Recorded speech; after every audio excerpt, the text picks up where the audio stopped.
Voilà, c'était un moment extrêmement émouvant.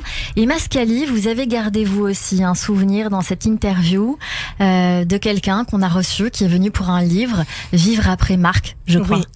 Oui, tout à fait. Moi, je garde un souvenir très ému de cette rencontre avec Noémie Silberg.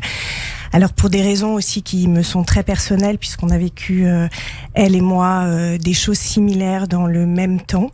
Et il se trouve que très peu de temps avant l'émission, on a été en contact, Noémie et moi, mais on ne s'était pas rencontrés. Et vous ne saviez pas qu'on était en contact, vous Cyrielle, mais il se trouve que ce jour-là, en fait, vous nous avez réunis alors que on voulait se rencontrer parce que nous avons toutes les deux vécu une histoire douloureuse, à savoir la perte de notre conjoint dans des conditions extrêmement rapides, c'est-à-dire 7 à 8 mois, pendant la période du Covid, mais pas du Covid, ils sont tous les deux morts d'un cancer.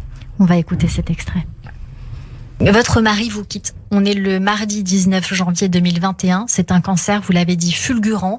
Vous dites 8 mois, c'est trop rapide pour mourir, mais trop long pour souffrir.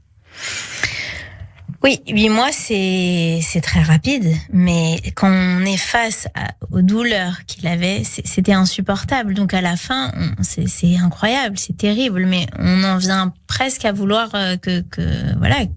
que ça se termine et qu'il arrête d'avoir mal. C'est tout à fait logique à mon sens quand on voit la personne qu'on aime souffrir et se décomposer quelque part. C'est insupportable. Le souvenir de la personne qu'on aime s'éloigne de plus en plus.